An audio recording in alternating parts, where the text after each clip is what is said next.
Okay, so I'm Grasswalker. I ran a pay-to-play campaign for over 2 years, and it was basically my part-time job for the whole time. And I'd like to talk to you guys about combat and the kinds of things you should think about before combat starts, during combat, and after combat. I've got 5 stages to this video, so if you'll join me, I'd like to talk about not just D&D 5e, which is the campaign I ran. These kind of concepts and thoughts can be applied to any game or any role-playing scenario that you could come up with, including LARP, including Shadow of Mordor, including Star Wars, because I'm not going to touch on very specific individual rules regarding 5e. The very first thing I think you should think about before entering combat is why are they fighting, and they refers to both the party and the enemies. You need a solid in-game justified reason for both the party to engage in this combat and for the enemies to engage in this combat, because if you just throw a random encounter at somebody and say, oh, the reason this thing happens to be fighting you right now is because the random encounter table says so, that's kind of a bullshit reason, and the players get a feel for that really quickly, and it just removes all good feelings about the situation. It just becomes pointless filler combat that doesn't achieve anything, it doesn't do anything, and it doesn't feel like you're invested in it. However, let's look at some examples. So, one combat that I ran was this bandit pass. We're not going to talk about anything except for the motivations of fighting.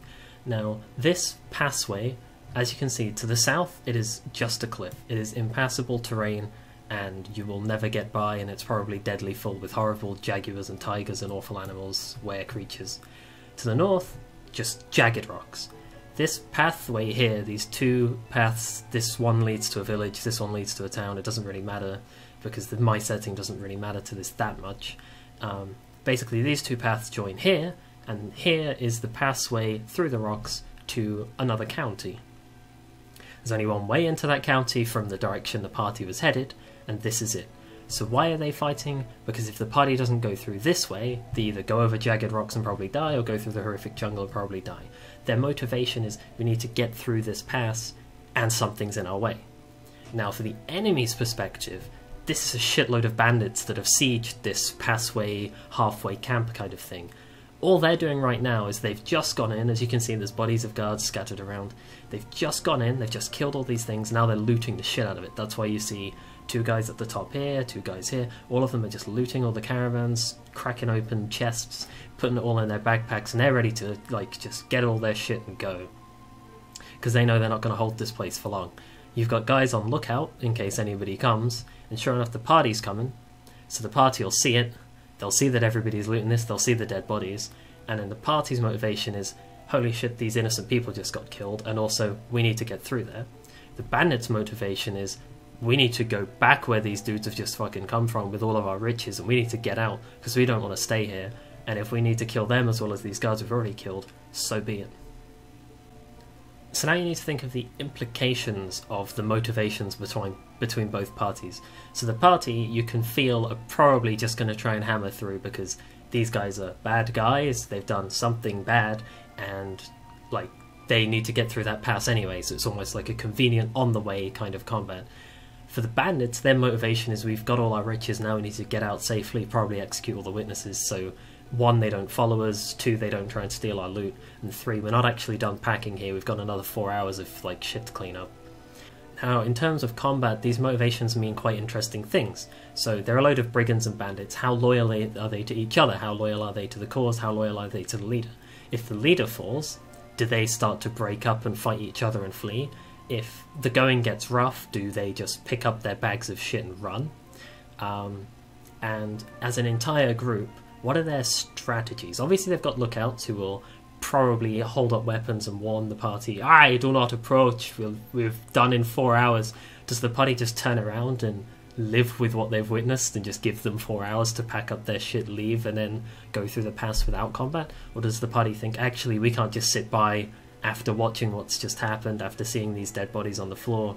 We can't just allow that. Are the party going to initiate the combat?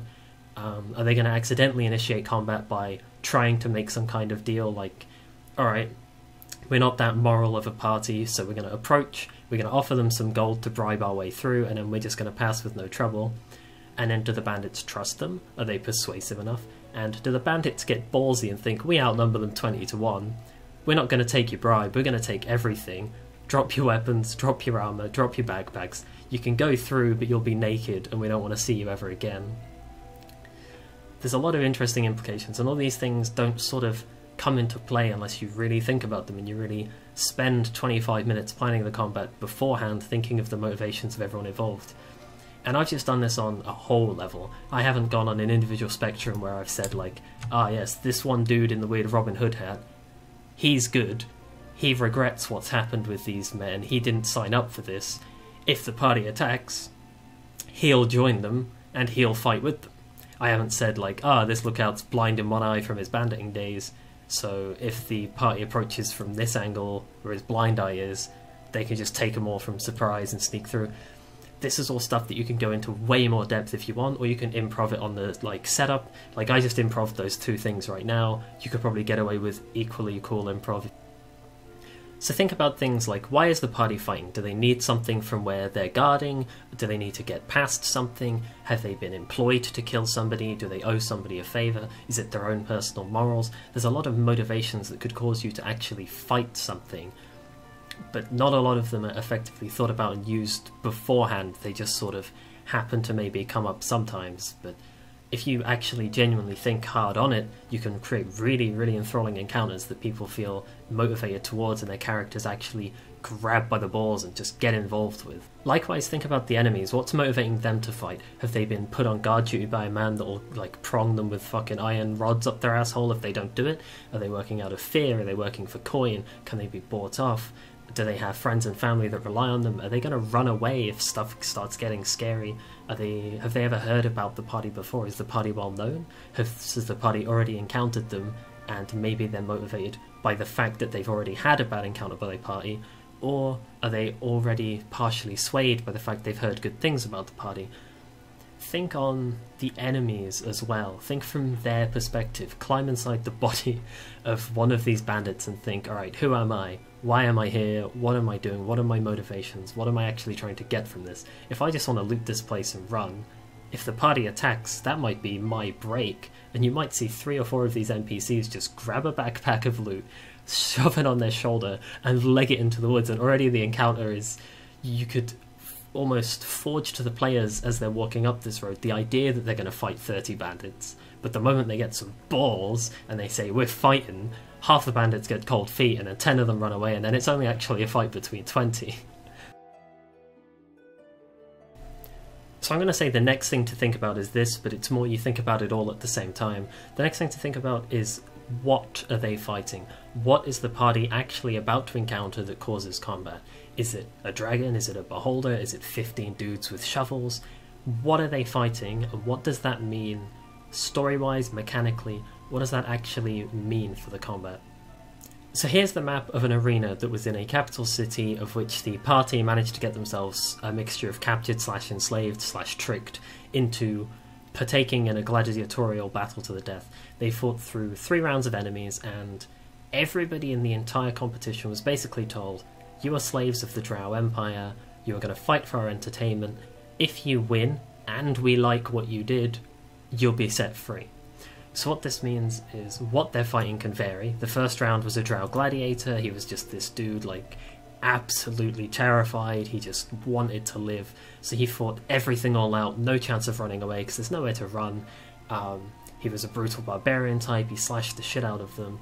And they, like, he really tried, but it was 1 versus, like, 6, so he had no chance at all, and they just executed him, and they felt bad about it, which was great. That was the first round. The second big round was this Grand Champion, and they'd heard a lot about this. He'd been foreshadowed for weeks upon weeks. This is another thing you want to do. You want to make sure that your combats don't just appear and they have to figure it out immediately. You want to lead breadcrumbs up to it, and then you make reveals like, oh, the Grand Champion of the arena is actually a beholder that had its eye fucking chopped out because they didn't like it disabling magic stuff, because everything they tried to trap it in was magic. So they released this disgusting eyeless beholder. Some of the things have been cut off. He's covered in scars from all these different people that he's been forced to fight. And he comes out and he thinks, alright, I'm a beholder, I'm the best thing in the world, I am indestructible, I will destroy these people again. So he is incredibly cocky. He shows them no respect whatsoever. He will almost attempt to play with the party. He'll cast spells at like an individual instead of a group, just because he doesn't like... he wants to make it entertaining for himself and also the arena, because his only chance of freedom is if he wins and they enjoyed it. No one's going to enjoy just the Beholder zapping a million people, because he's already done that 50 times. This Beholder is trying to make a show of it so that he can earn his freedom. That's what they're fighting and what its motivation is. But what mechanically does that mean? So he's got no eye. Beholder's normally the anti-magic cone, but he hasn't got that. There's just this disgusting, like, gooping ooze. He's flying 10, 20 foot off the ground because he's a Beholder, so all the melee classes have to think, how am I going to get up there? Am I going to throw javelins? Am I going to climb up the walls and jump at him? He's got all these different magic blasts, so the spellcasters think, right, where am I going to stand to not get one shot? And the arena itself actually provokes quite a lot of interesting things, because the crowd can react to certain actions or movements. So if they consider something unsportsmanly, the crowd will start booing, and then the party will think, oh shit, we actually have to stop doing this, because even if we win the fight, we're just going to get executed anyway. The next thing I want to talk about is terrain, because terrain is the main way that your players actually get immersed and encounter the map, and it decides what stuff they need to avoid, what stuff they can use against the enemies, and it decides what kind of stuff the enemies can use against them. If we just have a square room, square-ish, and there's a door, and there's a painting on this wall, and that's it. There's an enemy here, an enemy here, and an enemy here. The party walks in, they're here. There's sort of terrain, there's one entrance, one exit, but there's not much to do. If you're, say, a fighter, you probably just walk up and do 2 attacks. If you're a mage, you'll take yourself a nice little corner, throw out some cantrips, save your spell slots. It's not anything super interesting you can do, because it's just this faceless, featureless, empty room. However, if you take something like this is a map where the players have come in through this portal in the centre, and it's a portal to the good old fire realm. So you think about what the terrain means. You're in a plane of fucking magma and fire, there's lava everywhere. The longer you stay here, the faster you die. So at the start of every round, you roll a dx, where x is the amount of turns you've been in this place. So if you've been in the place for 1 turn, you roll a d1, you take 1 damage. If you've been in it for 3 turns, you roll a d3, you can take 1 to 3 damage. So if you end up stringing out the combat and you're quite slow and you don't do much damage, and you've been there 20 turns, you're rolling a d20, you could take 10 damage a turn just from being here, breathing in the brimstone, and just having the heat cook you. So then there becomes this level to the combat which is, alright, every now and then we need to run back to the portal, go outside, spend a round outside, cool down, and go back in. So you've instantly added a layer for all of the players to think about of, how fast am I? Can I get to the portal? Where's the portal? What's around the portal? Can I go through? Am I taking enough damage to actually care about going in now? The rogue can triple dash, he can get in, he can get out, can he bring one of us in his bag of holding? You open up all these interesting avenues that you can play in, and then you throw in other stuff. So there's lava, there's bridges.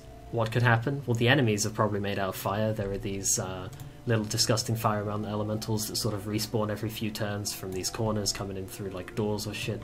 I don't know. But these fire elementals are probably going to use their 20 foot of movement to go over here, stand in the middle of the bridge, and push people off. If you dare go out to the bridge, which you sort of have to, because you have to get the good old MacGuffin item from this thing, and from this thing, whilst kiting the boss, whilst being scared that you might be pushed off by these things. So these things have awful athletics. They'll try and push you into the lava or drag you in with them. They're not good at it, but they'll try, and that adds another layer. Who do we send to get the stuff? Are they strong enough to fend these things off? Do we hold a load of actions near the portal with a bow to shoot at the stuff before it pushes them off? When it comes towards him to push, I shoot. You're now adding loads of cool stuff. And the boss itself is this giant... let's get him off the GM layer. And you can see that I've got him on the GM layer instantly. And you can also see that I've labelled the areas 1, 2, 3, and 4. That's because it's a pool of lava, and this is a lava monster. What is it going to do to protect itself?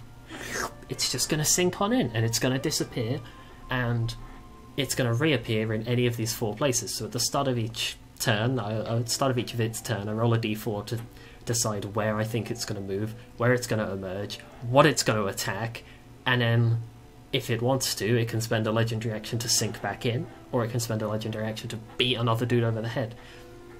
So now you're adding layers of, I'm a melee player, the creature's currently submerged, what am I going to do with myself? Do I run, like, is it going to appear next to me? Is there a pattern I can spot? Is it going 1, 2, 3, 4? Is it going clockwise? Is it going anti-clockwise? I as the DM knew it was random, but the players spent a lot of time and a lot of turns hopping in between the portal, studying where it was appearing, trying to find out a pattern. That was really interesting.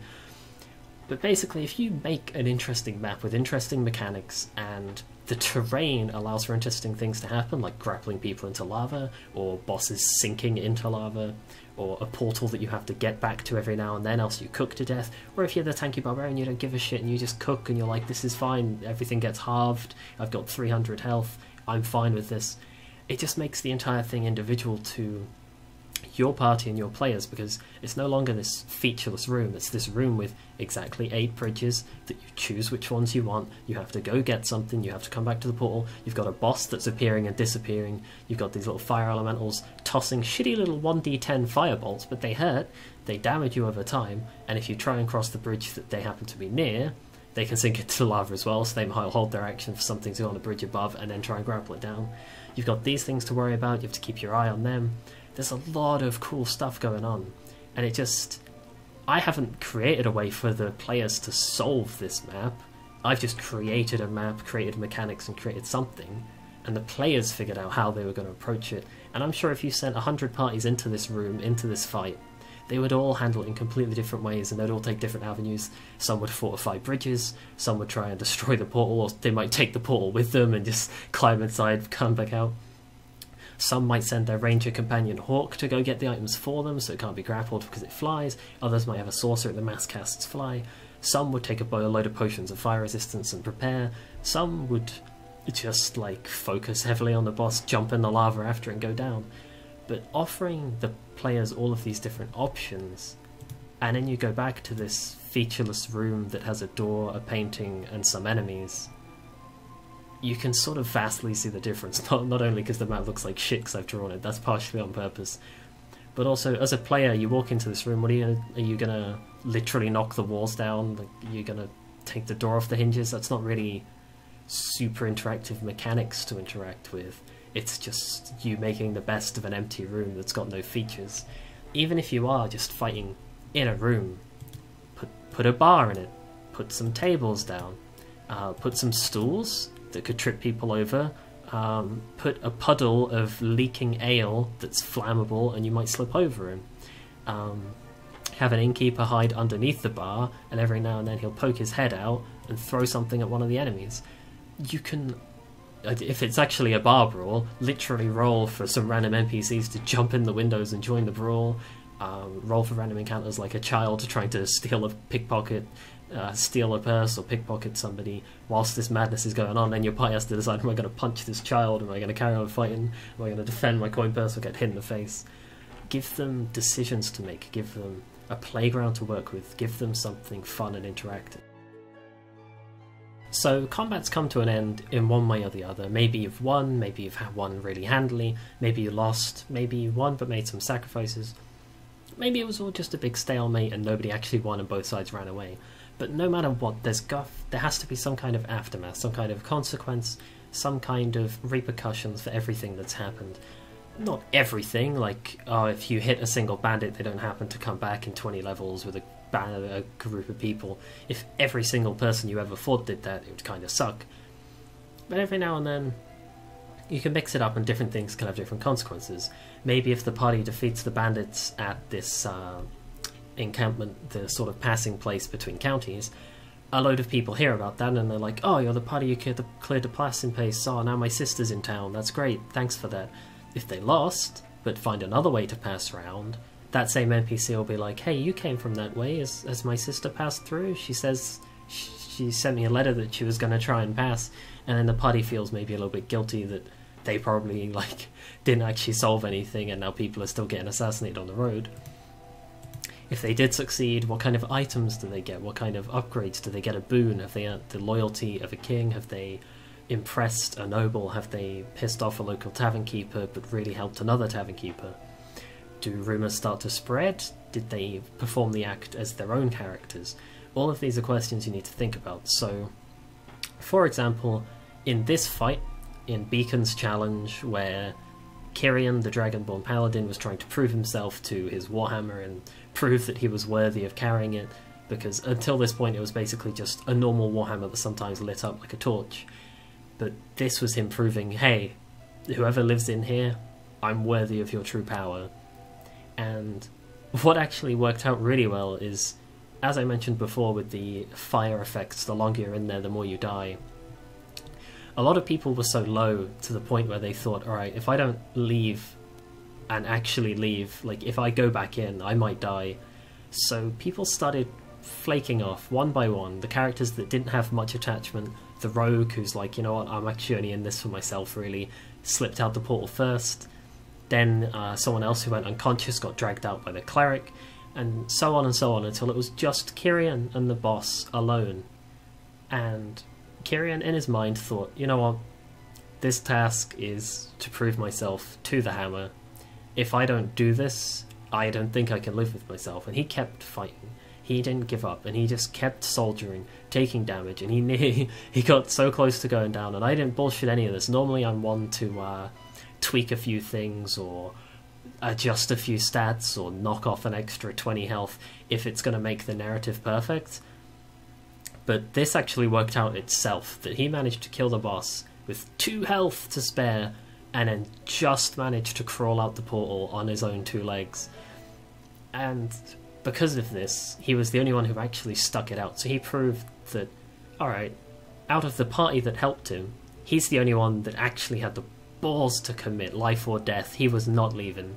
So that proves, instead of the hammer being like, alright, all 6 of you are technically equally worthy, it proves it's only him. It also proves that yes, he is worthy. It proves he's willing to die for whatever's in this hammer. And because of this circumstance, I just gave him the item. Like, I was expecting to give him a couple more challenges, expecting him to run away maybe. I was planning stuff like, alright, if you fail this challenge, Beacon will actually stop lighting up, and it'll just sass you at every opportunity, like, hey, can you pass me to somebody more worthy? You're going to waste another 100 years of my immortal life. Stuff like that in every couple of towns. But he did prove himself, so I gave him all of the different unlocks. I didn't even bother with the other challenges, because as far as Beacon was concerned, dude had fucking nailed it. With the Bandit Pass, like I said, people are going to be affected if travel between 2 counties is just turned off. All the guards' men and women's families, instead of perhaps giving a pitiful offering like, oh, thanks to you, Private Charleston, my sisters, my brother, my uncle, my dad, my grandfather, all these people that work there, they have relatives, and they would have heard that, hey, you avenged my relatives, thank you, and they'd give them a little something, not much, but a little bit of something. It'd make them feel better inside. It's just, all of these things come together to form a world that actually matters, where you don't just hit the surface and no ripples happen. And it also means you should think back to why the people are fighting. The bandits are just there for the loot. If they have the loot taken away, they'll probably fight to the bitter end, and then everybody is, oh, thank you, you avenged all our families.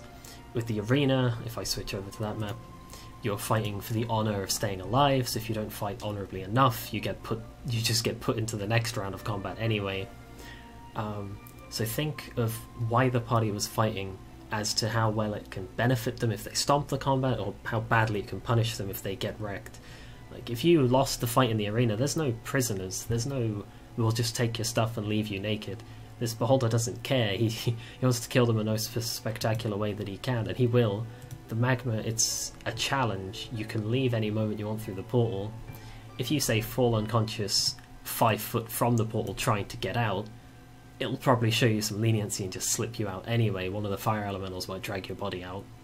But if you've made a conscious choice to go in, it's probably not going to let you out too easily. But with the bandits, they're just trying to survive, they're just trying to make a living, you know. If they beat you in combat, they'll take all your stuff, they'll tie you up, and then some travelling caravan will bumble across you and all these, like, dead bodies, and they'll be like, oh, it fucking sucks for you guys, would you like some traveller's clothes?